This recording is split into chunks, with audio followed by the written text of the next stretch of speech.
అందరికీ నమస్కారం. AR studios viewers కి స్వాగతం సుస్వాగతం. తిను మా ఫ్రెండ్ రమణి అండి. హాయ్ అండి.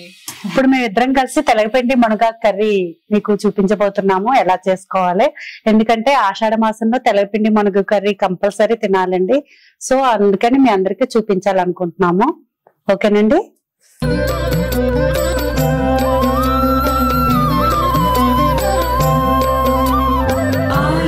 ముందుగా కావాల్సిన పదార్థాలు ఏంటో తెలగపిండి మునగాకు కర్రీకి చూద్దామండి.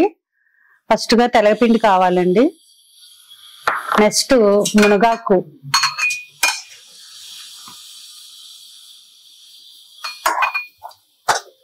ఉల్లిపాయలు,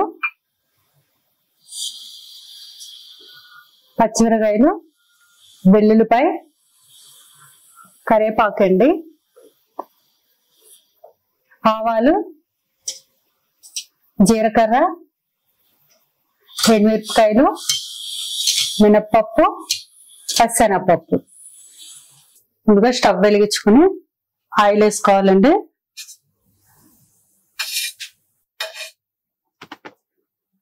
వండుతున్నట్టు ఇలా ముందుగా ఆయిల్ తర్వాత వెల్లుల్లిపాయ వేసుకోవాలండి. వెల్లుల్లిపాయల్ని కొద్దిగా దోరగా వేయించుకోవాలి. తెలగపిండిలో చాలా ఆరోగ్యకరమైన కొవ్వులు, ప్రోటీన్స్, అలాగే విటమిన్ బి, కాల్షియం, మెగ్నీషియం, ఇనుము చాలా సమృద్ధిగా ఉన్నాయండి. చాలా ఆరోగ్యానికి మంచిదని మన పెద్దవాళ్ళు ఆషాఢ మాసంలో తెలగపిండి మునగాకు కర్రీ తినమన్నారు. నెక్స్ట్ వచ్చి పచ్చిశనగపప్పు అండి. మినపప్పు మీరు ఏదైనా వేసుకోవచ్చు. సాయి మినపప్పు కానీ లేదంటే తక్కువ మినపప్పు వస్తుంది కదా, అది కూడా వేసుకోవచ్చు అండి. ఆవాలండి,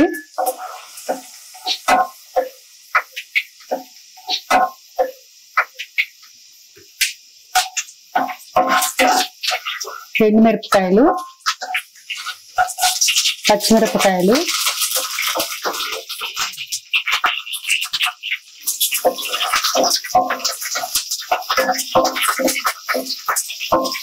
ఇవన్నీ కొద్దిగా దోరగా వేయించుకోవాలండి. కరివేపాకు కూడా వేసేసి లైట్ దోరగా మాడకుండా చూసుకోవాలి మీరు. జీలకర్ర కూడా కొద్దిగా 1 స్పూన్ వేసుకోవాలి. ఈ తాలింపులన్నీ కూడా 1 లేదా 2 స్పూన్స్ క్వాంటిటీలో వేసుకోవాలి. కొంతమంది తాలింపులు ఎక్కువ తింటారు, కొంతమంది తక్కువ ఇష్టపడతారు కదా. సో అది మీ ఇష్టం అండి. మీ ఇష్టాన్ని బట్టి ఎక్కువ తక్కువ వేసుకోవచ్చు. సన్నగా తరిగిన ఉల్లిపాయలు వేసుకోవాలి.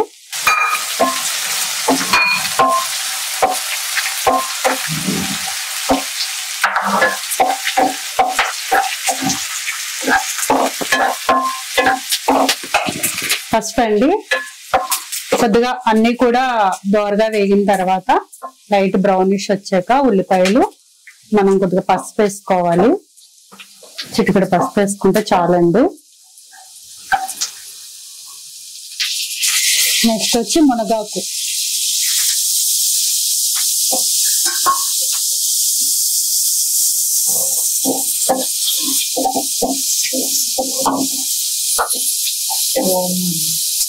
మంచిగా వేగనివ్వాలండి.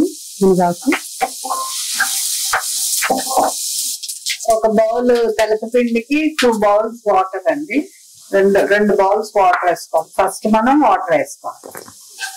ఇంకా మునగాకు అనేది మన ఇష్టం అండి. కొద్దిగా ఎక్కువైనా వేసుకోవచ్చు, కొద్దిగా తక్కువైనా వేసుకోవచ్చు. అదేమి అంత క్వాంటిటీతో ఏమి సంబంధం ఉండదు. ఇంతే క్వాంటిటీ వేసుకోవాలని. 1 కప్పు తెలగపిండికి 2 కప్పుల వాటర్, సాల్ట్, కొద్దిగా కారం.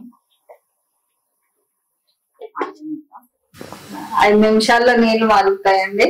ఈ తెలగపిండి మునగాకు తినడం వల్ల హార్మోన్ల ఉత్పత్తికి, అలాగే ఎదుగుదలకి, కండపుష్టికి, ఇంకా ఇంతే కాకుండా చాలా చాలా ప్రయోజనాలు ఉన్నాయి. చూద్దాం ఒకసారి. నీళ్ళు మరిగాయండి. ఇప్పుడు తెలగపిండి వేసుకోవాలి. ఇలా మరిగిన తర్వాత కొద్ది కొద్దిగా వేయమంటారా?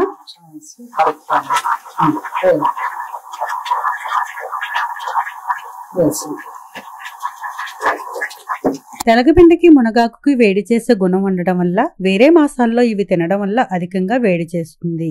కాబట్టి వర్షాలు కురిసే ఆషాఢంలో ఇవి తిన్నా వాతావరణం చల్లగా ఉండడం వల్ల పెద్దగా ఇబ్బందులుండవు. అందుకే ఆషాఢ మాసంలోనే తినమని మన పూర్వీకులు పెద్దలు ఆచారాన్ని అలవాటు చేశారు. అందుకే తెలగపిండి మునగాకు కూరని చేసుకుని ఈ ఆషాఢ మాసంలో తింటారు.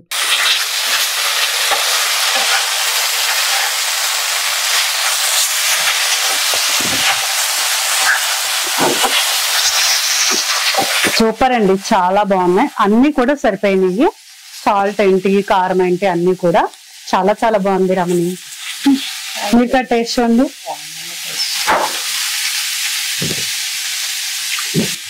ఫైనల్ గా తెలగపిండి మునగాకు కర్రీ రెడీ అయిపోయిందండి. ఇప్పుడు మనం ఇలా బౌల్లో సర్వ్ చేసుకున్నాం.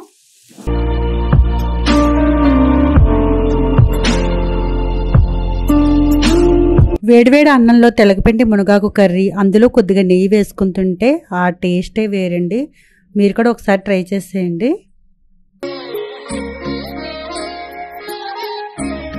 అలాగే ఇప్పటి వరకు మన ఛానల్ ఎవరైనా సబ్స్క్రైబ్ చేసుకొని వారు ఉంటే ఇలాంటి మంచి మంచి ఇన్ఫర్మేషన్ వీడియోస్ కోసం ముందుగా నా ఛానల్ సబ్స్క్రైబ్ చేసుకోండి. అలాగే లైక్, కమెంట్ మాత్రం మర్చిపోవద్దండి.